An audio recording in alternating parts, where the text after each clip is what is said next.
Hi, my name is Eric Flannum. Hey, I'm Colin Johanson. Once people have finished their personal storyline, what are the things they're doing in our game world, and what is our end game? And with that, I'm going to hand it over to Eric to start us off. Okay, so end game, yeah, that's something that the game actually ends in a single-player game, and it doesn't in an MMO. There's an expectation that people can play an MMO forever, potentially. Yeah. And we've talked a lot about endgame, kind of in abstract about what our philosophies are, but we haven't really talked about it specifically. And so what we wanted to do, we've seen a lot of fan reaction where there are people who think that we don't have an endgame or that we don't have any of that stuff in mind, and that's not necessarily true. And what we wanted to do was to talk a little bit specifically about what exactly you can expect to do when you reach level 80 in Guild Wars 2.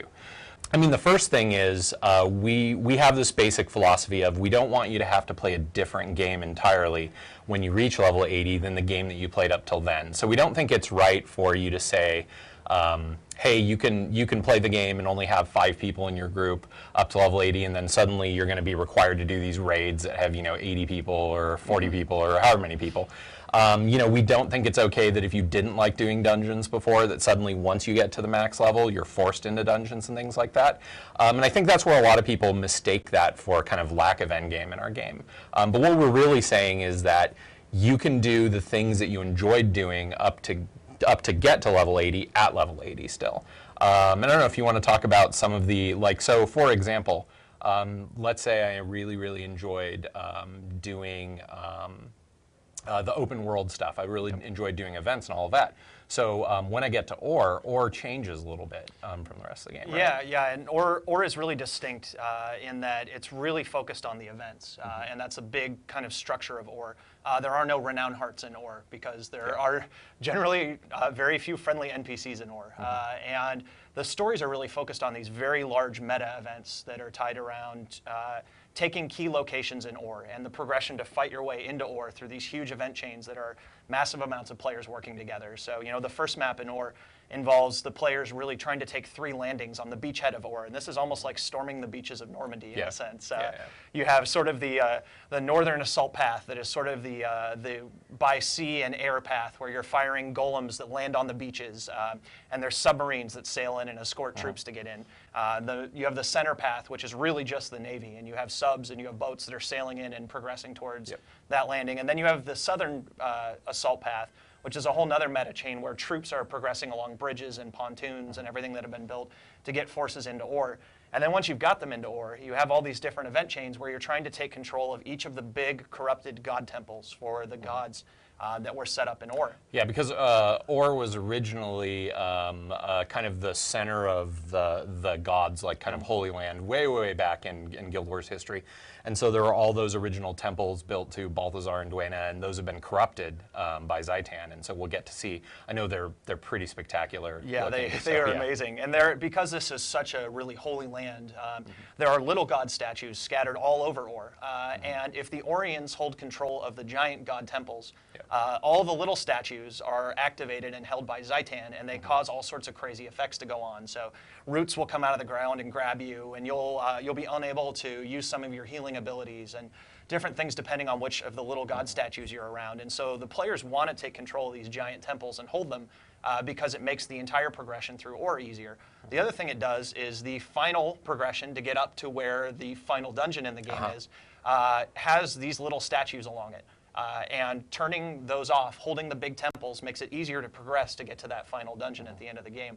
And that's a huge event chain that kind of progresses along the bottom of Ore to get all the way through to the end of this. And a big part of the game is going to be people constantly fighting to hold all of these god temples and holding them for all the players on their server or their world. And then once they've got those, keeping control of them while they progress and fight their way up to the main battlefront and hold that entrance to the final dungeon in the game. Yep. So you mentioned dungeons. That's really good. So how many, so people who love playing dungeons, they'll have dungeons at endgame that they can do as well, right? How many of them are there? There are a whole bunch of dungeons that are set up all across the game. We have 8 story dungeons all total, and then if you include all the different paths that you can take through the different explorable dungeons, there are actually over 25 different explorable dungeon paths that are available in the game. And many of them are set up to be level 80 only, and many of them are ones that you can go do at a lower level and come back to it and get sidekicked, get down leveled down to the level of that area, and then participate in that dungeon and still have it be a challenge for you, whatever level you are.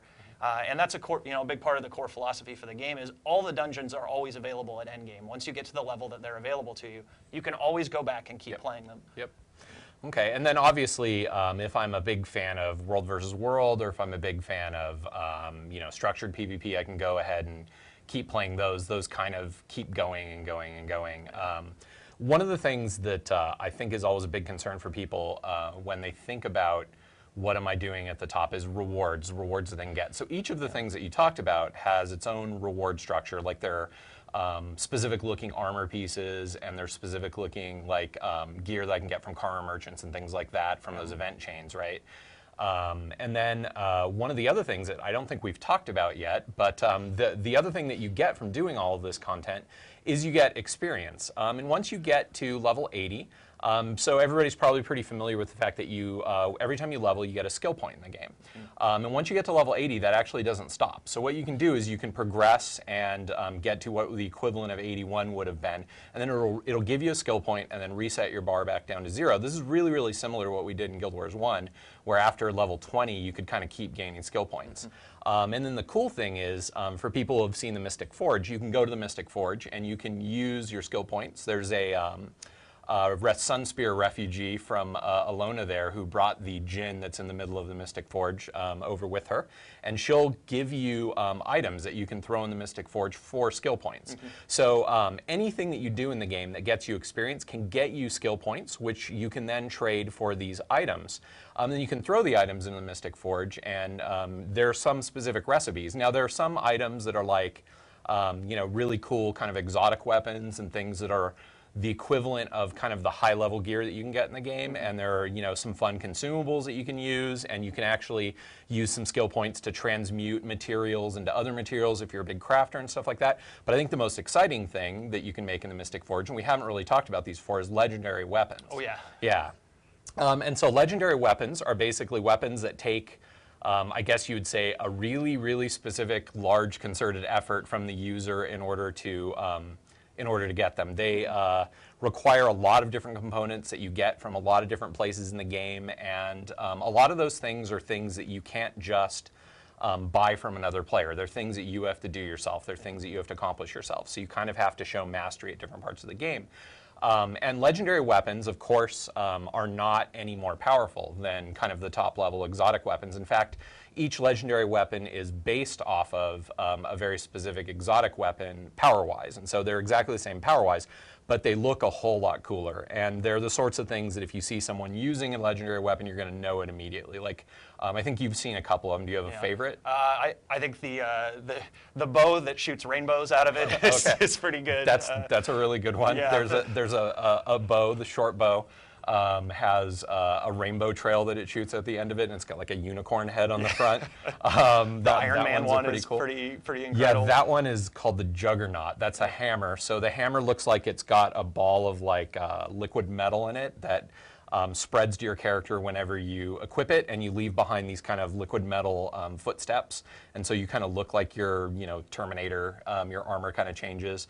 I really, really like the great swords. Yeah. So the great swords kind of literally look like you're holding a piece of the night or day sky. There are two of them actually, and then you can combine those two if you manage to get them into a single great sword that changes appearance night and day. And so you kind of got this like plane that looks like you're holding where you can see the night sky or the day, like a day sky in it. It's really, really cool. So these legendary weapons are really, really kind of really cool looking. They're and like we said, there's no you won't get a gameplay advantage out of these things. You're just going to look really cool, and people are going to be like, "Hey, wow, where'd you get that?" It's pretty much the ultimate prestige gear. They're definitely extremely hard to get. And then the two great swords being combined into the one ultimate great sword is the hardest one to get of all of them. Yeah, because you actually have to do it twice and then combine the two of them. So in addition to legendaries, though, like I said, there are things that are easier things to aspire to that people can constantly spend skill points on in the Mystic Forge, and so that is a big part of the end game. And the nice thing about that end game, I think at least, is that anything you do in the game that gets you experience is potentially contributing toward this end game. So you could go play world versus world, gain experience from that, and you can keep getting skill points, and you can use those skill points. Going and exploring and finding all the skill challenges in the world. I think it takes about 170 skill points to unlock every single skill for a particular character in the game, somewhere around there. And there are like over 200 skill challenges in the game, plus you get a skill point every time for leveling up. So you're going to have extra skill points. And you're going to want to spend them on these things in the Mystic Forge, not even just for legendaries, but for all kinds of different things. And so that's one of the things that we expect to occupy people. I think the big thing to take away about Endgame, this is something our producer Chris Whiteside said earlier on, when he first started playing the game and we were talking about Endgame, is he said all he really wants from Endgame is he wants to play the game that he's sort of built a lot of friends playing, and he wants something to do with his friends. Yep. And that's really the important thing. It's not, a specific, leveling treadmill or specific style of raids. I think what people want out of an MMO is because an MMO kind of becomes a social hub for them. It kind of becomes, it's the place they go to relax with all their friends and all of that. So the important thing is just give them things to do. And there's an awful lot of things in Guild Wars 2 that help facilitate that. Like, the fact that as you level through the game, all you're doing is opening up more and more content for yourself because of the dynamic leveling system. That's another good point. Yeah, I mean, that dynamic leveling system really, it just lets you go back and do, when you want to get your skill points and keep earning them for all these rewards, you literally can play any part of the game that you want. Whatever you're into, whatever you're most excited about, or whatever you feel like doing that day, you can go do that and get rewarded for it. And if your buddy makes a brand new character, it's not like a traditional MMO where you can't go play with them without making a new character also. You can take your character that you want to keep earning skill points on and go play with them and actually play the game that you bought and play the character that you want to play.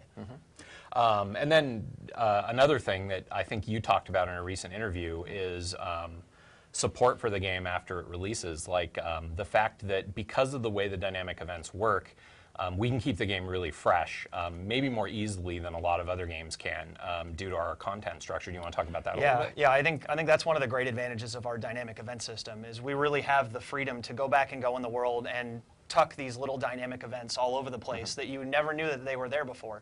And we can take events that run more frequently right now, slow them down, and have them start rotating with new events that we're adding to the game.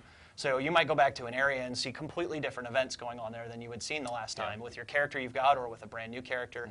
And the honest truth is the better the game does, the bigger the live team is that's going to be supporting that stuff. And we're going to have an extremely large live team supporting this game. Our goal is for people to say that there is no game that gets better support than Guild Wars 2. We fully recognize that any MMO is a service. It's not just a game. And the day the game comes out is the day that's when you have to be ready to go as a service. That's when things really matter for the people playing the game. And so we're going to be there ready to go with this live team, constantly adding content all over the world, adding these new events and adding other things. And then because of the way that our end game kind of works, which is gain experience, and the way that the dynamic event system works, where and the leveling system works, anything that we add in the game is potentially new stuff for you to go see and new stuff for you to go experience. Yeah, we go back and add a low-level dungeon to the game. Everybody can go play that and actually get rewards for it, and it's worthwhile for everybody. So I think that's a huge, huge part of adding to that end game through our live team. Cool. Anything else about end game that you want to talk about? I think that's everything I can think of offhand. If there's anything you want to add? I think just that I hope once people get to the end of the game, they can see that, one of the things that I've seen a lot of people remark on is, they hope the game is as polished, all the way through as it is toward the end. And I think it definitely is. And I think there's some really amazing stuff later on in the game that people haven't seen. It's not the one thing that strikes me just playing through the game myself is that, you never really fall into oh yeah, I totally expected that. There's always a new thing. Like it's always something like, I just constantly am walking around and seeing cool stuff, and I don't want to spoil too many things in the end game. I almost said something that probably I shouldn't have. So, I hope people will really enjoy the end game and to know that we're going to keep supporting the game and we're going to keep adding to the game, and the game's just going to keep getting better. Thank you for watching, guys. I have been Pholetic, and I sort of edited this version of ArenaNet's live stream between Eric and Colin, who were talking about the endgame. So I hope you enjoyed, and guys, I'll see you next